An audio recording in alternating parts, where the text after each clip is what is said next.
안녕하세요, 가치아입니다. 자, 오늘 시장 다들 어떠셨나요? 전날에 미국 증시가 크게 빠지다 보니까 사실 오늘 기대를 크게 하진 않았었거든요. 그런데도 막상 이렇게 하락하는 시장을 보면 참 버티기가 쉽지는 않았을 거예요. 워낙 그동안 하락했던 폭이 크다 보니까 이제는 조금만 하락이 나와도 그게 정말 치명적으로 다가올 수가 있겠죠? 자, 그렇지만 어쨌든 지난 6월달처럼 이렇게 주구장창 빠지는 그런 시장은 아닌 만큼 내일 소비자 물가지수 발표와 함께 시장이 변곡점을 한번 기대해 볼 수 있는 그런 한 주가 되기를 한번 기원해 보겠습니다. 자, 일단 오늘 코스피는 0.96% 하락으로 마감이 되었고, 그리고 코스닥은 무려 2% 이상의 급락이 나왔습니다. 확실히 21선을 돌파하지 못하고 코스피, 코스닥 모두 일부 되돌림이 발생이 되고 있네요. 자, 그리고 코스피의 상위 종목들을 보면 지수 자체는 1% 가까운 하락이 나왔지만 그래도 나름대로 상승이 나온 종목들이 몇 개 보이는 것 같아요. 에너지 솔루션도 상승이 나왔고, 또 2분기 실적 기대감에 따른 자동차 관련주들 오늘도 선방하는 모습이 나왔습니다. 현대모비스도 마찬가지고요. 자, 반면에 반도체 관련주, 특히 대형주 말고 중소형주들 있죠. 중소형주들의 낙폭이 조금 더 크다고 볼 수 있었고, 인터넷 관련주의 흐름도 상당히 좋지 못했네요. 그리고 코스닥.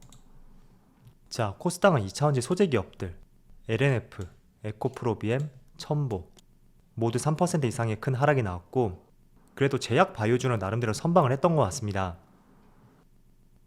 자, 이어서 코스피의 수급을 볼게요. 자, 오늘 코스피가 1% 가까운 하락이 나왔지만 외국인의 매도세 7월 5일부터 한번 살펴보세요. 물론 7월 6일하고 어제 그리고 오늘 모두 순매도가 나왔습니다. 그렇지만 규모 자체가 크다고 볼 순 없잖아요. 그래서 개인적으로 지난주부터 외국인의 자금 유출은 제한이 되었다, 그렇게 볼 수 있는 것 같고, 반대로 기관 쪽에서 확실히 단타성 물량이라고 할 수 있는 금융투자가 지수의 하락에 큰 역할을 했던 것 같습니다. 그리고 코스닥. 자, 반대로 코스닥에서는 외국인의 매도세가 이틀 연속으로 강하게 나오고 있어요.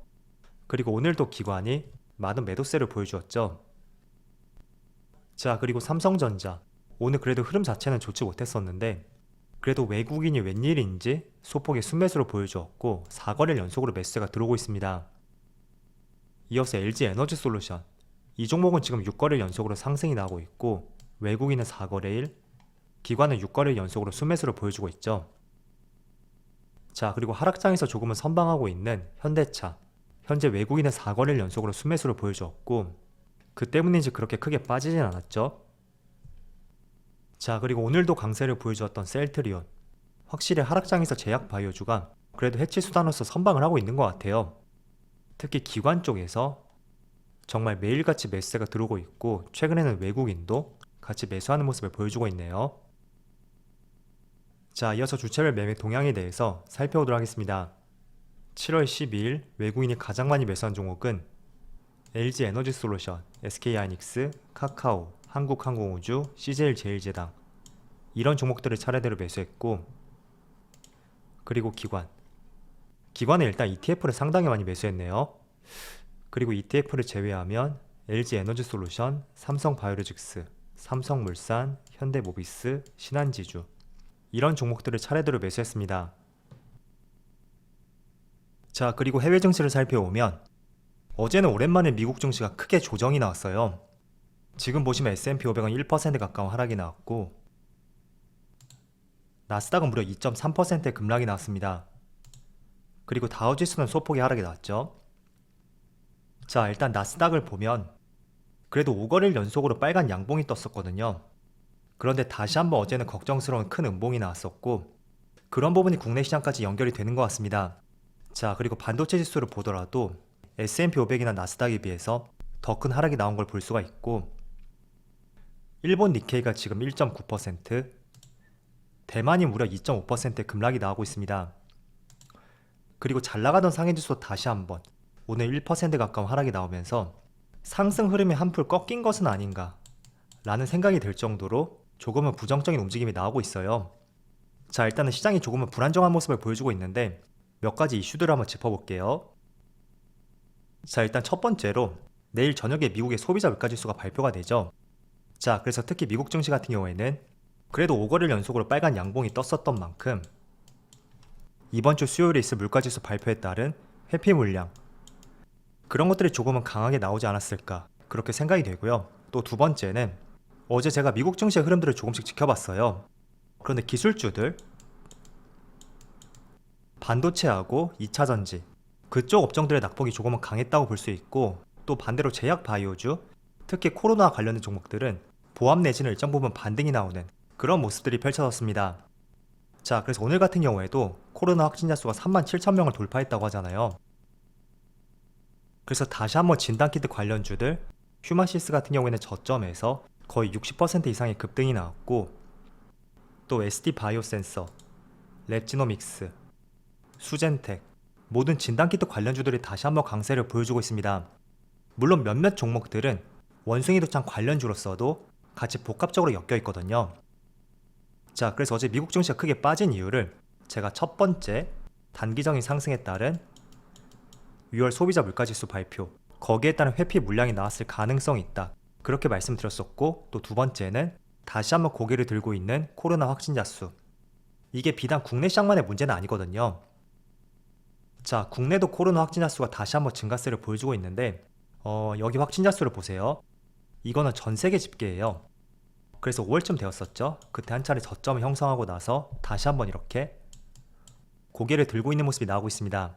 그래서 코로나 확진자 수가 다시 증가하는 것은 전 세계가 공통적으로 겪고 있는 문제이고, 자, 그렇기 때문에 공교롭게도 최근 시점으로 하여금 중국의 상해 지수가 7월부터 조금씩 빠지는 모습이 나오고 있잖아요. 자, 이거는 다시 증가하고 있는 코로나 확진자 수와 함께 중국 시장이 다시 봉쇄 조치를 가할 가능성이 있다, 그게 조금 더 시장에 큰 파급력을 미치지 않았나, 저는 그렇게 바라보고 있거든요. 자, 왜냐하면 오늘 아침 뉴스를 보니까 마카오에 많은 카지노 호텔들이 있죠. 중국 측에서 약 일주일 정도 카지노 시설을 폐쇄하겠다라는 발표가 있었고, 자, 이런 부분이 지난 4월 달에 중국에서 제로 코로나를 펼침에 따라서 전 세계 시장이 정말 혼란스러운 상황을 많이 겪게 되었습니다. 그래서 그 봉쇄 조치가 다시 중국을 중심으로 이루어지지 않을까, 그렇게 시장에 염려를 나타냈던 것 같고요. 그 때문에 기술주를 중심으로 미국 증시와 국내 증시까지, 특히 반도체, 2차전지 이쪽이 하락세가 두드러지는 것 같습니다. 자, 그래서 일단은 이런 이슈 때문에 지금 시장 상황이 좋지 못하다는 것을 말씀드리고요. 자, 이런 걸 보면 다시 좋아지려나 했다가 나빠지고 정말 주식하기 힘든 시장인 것 같습니다. 자, 그렇지만 이런 부분도 한번 생각해 볼 필요가 있을 것 같아요. 지난 4월 달에 중국이 봉쇄 조치를 했다고 하더라도 하반기에 또 할 수 있을까? 라는 점들을 한번 생각해 볼 필요가 있겠죠. 자, 왜냐하면 아마 올해 10월쯤 될 거예요. 10월 달에는 중국의 선거가 있고, 또 시진핑이 내세웠던 것이 올해 경제 성장률이 5.5%를 달성할 것이다 라는 공언을 하였었죠. 자, 그런데 실제로도 보면 4%에서 많아야 4% 후반, 시장에서는 그 정도로 예측하고 있거든요. 그런데 만약에 여기서 다시 한번 봉쇄를 한다면 4%는 물론 2%에서 3%, 이 정도밖에 되지 않을 수가 있겠죠. 그래서 하반기에는 선거도 있고, 또 목표했던 성장률을 달성하기 위해서는 또다시 봉쇄 조치를 할까? 라는 점들을 생각해보면 약간은 회의적으로 생각해볼 수가 있고요. 자, 그래도 어려운 시장에서 한 가지 긍정적으로 볼 수 있는 것은 처음으로 공매도 금지 검토에 대해서 오늘 기사가 나왔거든요. 이번에 새로 임명된 금융위원장인데 기자들하고 인터뷰에서 시장 상황에 따라 공매도를 전면 금지하거나 증권시장 안정 펀드를 활용할 것이다 라는 이야기가 처음으로 나왔습니다. 물론 검토 중이기 때문에 이걸 100% 할 것이다 라는 것은 절대 아니에요. 그렇지만 공매도 금지를 검토한다는 것은 처음으로 나왔다는 것에 한번 의미를 가져보자, 그 정도로 이런 내용을 보시면 좋을 것 같습니다. 자, 그리고 소비자 물가지수 내일 저녁에 발표가 되잖아요. 자, 그런데 예측치는 지금 8.8%를 가리킬 것으로 전망을 하고 있습니다. 자, 그런데 보는 시각에 따라 다를 수는 있겠지만 이번 주 수요일에 어떤 수치가 나온다고 해도 시장이 그때가 변곡점이 될 가능성도 있다, 그렇게 보는 시각들이 상당히 많아요. 자, 그 말은 무엇이냐면 컨센대로 8.8%가 나오던가, 아니면 그 이하, 혹은 9% 이상, 그 이상이 나온다고 해도 시장은 재료 노출과 함께 반등이 나올 가능성이 있다, 그런 시각들도 상당히 존재하고 있습니다. 자, 이유에 대해서 말씀드려 볼게요. 자, 지금 보시는 자료는 블룸버그 통신의 홈페이지인데 한글로 번역을 해볼게요. 자, 백악관에서는 이미 6월달에 물가 상승률이 높이 나올 것이다 라는 예상을 갖고 있고, 그럼에도 불구하고 바이든 대변인은 CPI 수치가 이미 구식이다, 이런 표현을 했습니다. 자, 그 이유 중에 하나가 자, 여기 기사를 한번 보세요. 일단 6월달에 소비자 물가지수는 높게 나올 것으로 예상을 하고 있다고 합니다.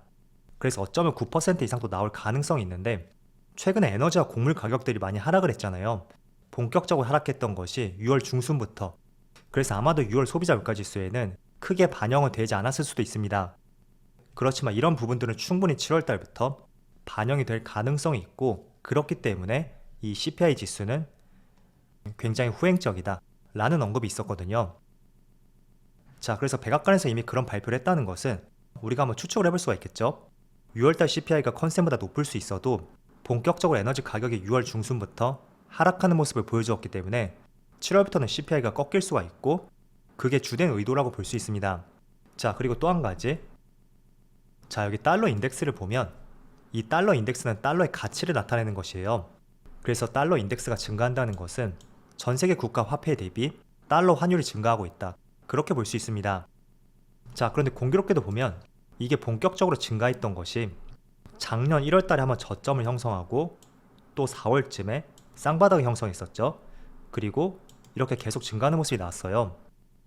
자, 그런데 이때 무슨 일이 있었기 때문에 발판을 다지고 증가했을까? 한번 잘 생각해 보세요. 작년 1분기부터 2분기 초까지, 그때는 처음으로 인플레이션 우려감이 나오기 시작했고 또 많은 원자재 가격들이 상승을 했었거든요. 대표적으로 철광석, 그리고 구리. 그래서 작년 초에 포스코를 중심으로 현대제철, 동국제강, 많은 철강주의 강세가 이어졌어요. 구리 관련주도 풍산을 중심으로 상승이 나왔었고요. 자, 그렇다 보니까 조금씩 금리 인상에 대한 이야기가 나오기 시작했고, 그게 작년 상반기 말쯤부터 해서 하반기까지 금리 인상 얘기가 조금씩 나오기 시작을 했었고, 또 본격적으로 나왔던 것은 전쟁이 발생하고 나서 인플레이션이 가중화되었을 때, 그때 본격적으로 자이언트 스텝이라든지 빅스텝, 이런 표현들이 나오기 시작했어요. 자, 그렇다 보니까 미국이 금리를 올린다는 것은 당연히 많은 자산들이 미국으로 갈 수밖에 없고 달러 인덱스는 증가할 수밖에 없거든요.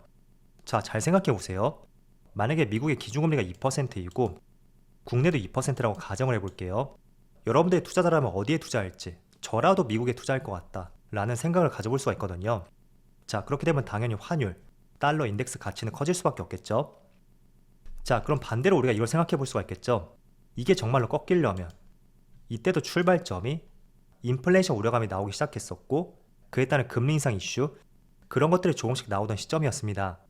자, 그럼 반대로 꺾이는 것을 유추해 본다면 정말로 6월달에 소비자 물가지수가 정점이 될 수 있다, 그런 인식들이 시장에 녹아든다면 그럼 연준이 하반기에는 금리를 올리는 폭이 낮아질 것이다 라는 기대감과 함께 달러 인덱스도 꺾이고 환율이 하락할 가능성이 있습니다. 자, 그래서 달러 인덱스가 상승했던 것을 한번 잘 생각해 보세요. 그럼 반대로 달러 인덱스가 꺾이는 것도 우리가 한번 유추를 해볼 수가 있잖아요.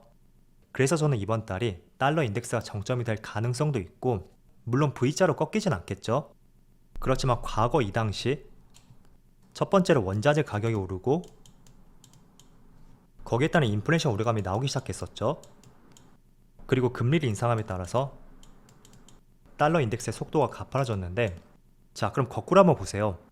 이 금리 인상 폭이 낮아지고 인플레이션 우려감이 완화되고 원자재 가격이 하락한다면 달러 인덱스도 고점을 형성하고 꺾일 것이다, 그게 저의 의견입니다.